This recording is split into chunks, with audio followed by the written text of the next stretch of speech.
Hello friends. अब हम इस क्लास में ये डिस्कस करेंगे जो हमारा D SSS का जो सिलेबस है, जो हमारा 2003 से रिलेटेड है, उसको हम डिस्कस करेंगे। क्योंकि इसमें सबसे बेनिफिट वाली बात यह है कि लड़कों का लड़कों के बीच में कंपटीशन है और गर्ल्स का गर्ल्स के बीच में कंपटीशन। अब ये नहीं कह सकते लड़कियां ज्यादा पढ़ती है या लड़के ज्यादा पढ़ते हैं, तो अपनों के बीच में अब क्या है, कंपटीशन। तो आधा कंपटीशन तो ये खत्म हो गया कि लड़के और लड़कियों के बीच में भाई ज्यादा कौन पढ़ता है, इससे रिलेटेड। तो अब ये जो सिलेबस है ना, कोई भाई प्रॉपर सिलेबस नहीं है। मतलब कहने का मतलब कि एक वास्ट सिलेबस है या हमें कहाँ कहाँ से पढ़ना पड़ेगा। सिलेबस का मतलब कि ये टॉपिक आपको कैसे पढ़ने हैं और कौन सा टॉपिक किससे रिलेटेड है, ये सब इस में करवाया जाएगा। अकॉर्डिंग टू प्रॉपर सिलेबस हम अपने क्या क्लासेस को कवर करेंगे, पूरे प्रॉपर टॉपिक कवर करते हुए चलेंगे विद एमसीक्यूज। इससे बाहर आपको सिलेबस कहीं देखने को मिलेगा नहीं। जैसे हमने अपना केवीएस का जो सिलेबस कवर अप किया है एमसीक्यू से रिलेटेड, मतलब कि 90% जो पेपर था वो उन्हीं से था, उससे बाहर कहीं भी पेपर नहीं था। तो हम डिस्कस करते हैं। और यही जो सिलेबस था हमारा एनवीएस का था, एनवीएस का भी सिलेबस सेम है, DSSS का सिलेबस सेम है, एचपीएससी का सिलेबस सेम है। केवल यूपी जो टीजीटी पीजीटी है उसमें थोड़ा एक दो पॉइंट ऐड ऑन कर दिए हैं। किसके? इकोनॉमिक्स के पॉइंट। किसके पॉइंट? इकोनॉमिक्स के पॉइंट ऐड ऑन कर दिए गए। तो थोड़ा वो थोड़े से उसमें टॉपिक्स ज्यादा है। तो हम देखते हैं इसमें introduction to business. Introduction to business ये हमारा 11th क्लास का टॉपिक है, जो अभी हमने केवीएस में करा है। Concept, characteristics, objective, classification of business, industries, commerce, distinctive feature of business, profession, employment, choice of form of organisation, large scale, small government of sector of, clear है बात, forms of business organisation, sole proprietorship, joint Hindu family business, ये सारे हमारे 11th के topic है। Business study, ownership, public private joint sector, public enterprises, role dynamic, ये हमारा business study का थर्ड चैप्टर है। बिजनेस सर्विसेज में हमने देख लिया banking, insurance, transportation, warehousing, impact of technology on business services. Trade में हमारा आ गया international trade, retail trade, emerging business, franchisee, e business outsourcing, export import procedure document, EPZ, SEG, economic trade institution agreements, WTA, unit cat, world business, IMF। Business finance में हमने पढ़ाई है ADR, GDR, ये सब हमारे अभी केवीएस के पढ़े हुए टॉपिक्स है। तो हमें हमें छोड़ना नहीं है। अब इनको हमें क्या करना पड़ेगा, ज्यादा से ज्यादा रिवाइज करना पड़ेगा। Social responsibility of business, ethics, environment protection, management, ये हमारा 12th क्लास की बिजनेस स्टडी आ गई। बिजनेस इन्वायरमेंट मैनेजमेंट के functions, planning, organising, staffing, directing, controlling, coordination. उसके बाद हमारा आता है क्या चीज, business finance, financial management, capital structure और उसके effect, financial market, NSEI, OTCI procedure से भी, ह्यूमन रिसोर्स मैनेजमेंट। ये हमें थोड़ा बाहर से पढ़ना पड़ेगा क्योंकि ये हमारे बीकॉम के टॉपिक है। ये हमारा 12th क्लास का टॉपिक है, ये हमारा थोड़ा बीकॉम के टॉपिक है।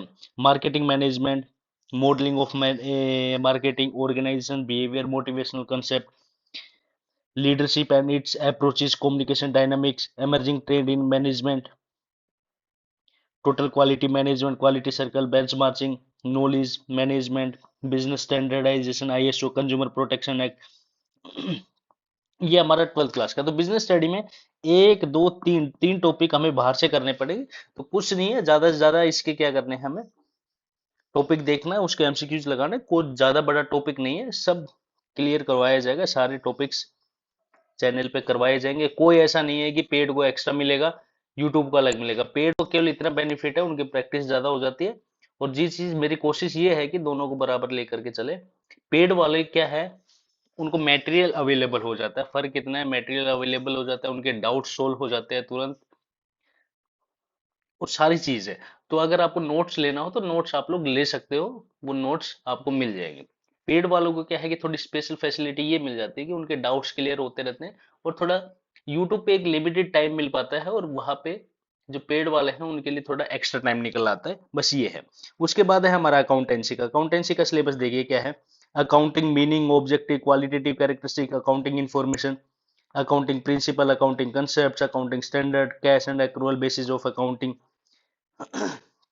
Process of accounting, voucher, transaction accounting, equations, rules of debit and credit, ये सब हमारा 11th क्लास का टॉपिक है। इससे बाहर कुछ भी नहीं है। उसके बाद देखोगे आप अकाउंटिंग फॉर डेप्रिसिएशन है, प्रोविजन, रिजर्व है, बिल्स ऑफ एक्सचेंज अभी केवीएस में हटा दिया था, लेकिन ये हमारा एन एनवीएस में है और डी ट्रिपल एस बी में भी है, लेकिन फिर भी केवीएस में भी क्वेश्चन पूछे गए थे। एनपीओ हटा दिया था, बोला था कि एनपीओ नहीं है, लेकिन उसका इनकम एंड एक्सपेंडिचर अकाउंट का पूछा गया था। Partnership firm, reconstitution, death, account of incomplete record, consignment and joint venture, account of joint company, share capital क्या होता है, debenture issues, soul proprietorship, joint stock company, accounting for liquidation. ये हमारे BCom का टॉपिक है, accounting for liquidation. Financial statement, common size, fund flow, cost accounting nature, ये हमारा बाहर का है। कंप्यूटर ऑफ अकाउंटिंग, ये हमारा 11th क्लास का है, जिसमें कंप्यूटर ऑफ अकाउंटिंग दिया। Inflation accounting, human resource of social responsibility. तो ये था, मतलब कोई वास्ट सिलेबस नहीं है। केवल आपको क्या करना है, डेली क्लासेस अटेंड करनी है, डेली जो क्वेश्चंस करवाए जाए उसकी प्रैक्टिस करवानी है। तो इसके अलावा आपको कोई भी चीज एक्स्ट्रा करने की जरूरत नहीं है। मैं पहले भी केवीएस की तैयारी करवाया था, तब भी मैंने ये बात बोला था कि कोई भी चीज आपको एक्स्ट्रा करने की जरूरत नहीं है। जो चीज करवाई जाए उस चीज को रिवाइज करना है और केवल डेली आपको क्लास अटेंड करनी है। केवल इतना काम आपका है। ऐसा नहीं है कि पूरे दिन क्लासेस चलेगी, लिमिटेड टाइम है, टाइम शेड्यूल आपको बता दिया जाएगा, उस टाइम आपको अटेंड करनी है। डी ट्रिपल एस बी की, एचपीएससी की और यूपी की, तीनों की क्लास एक साथ चलेगी, क्योंकि कुछ जो टॉपिक्स कॉमन पॉइंट है वो हम पहले खत्म करेंगे और उसके बाद जो अलग अलग है तो वो अलग अलग बैच के अकॉर्डिंग वो टॉपिक्स हम कवर करेंगे। तो ये था हमारा डी ट्रिपल एस बी का सिलेबस। अब हम डिस्कस करेंगे, एक नेक्स्ट वीडियो आपको मिलेगी जिसमें हम एचपीएससी का, जो हरियाणा वाले हैं, उनका सिलेबस डिस्कस करेंगे।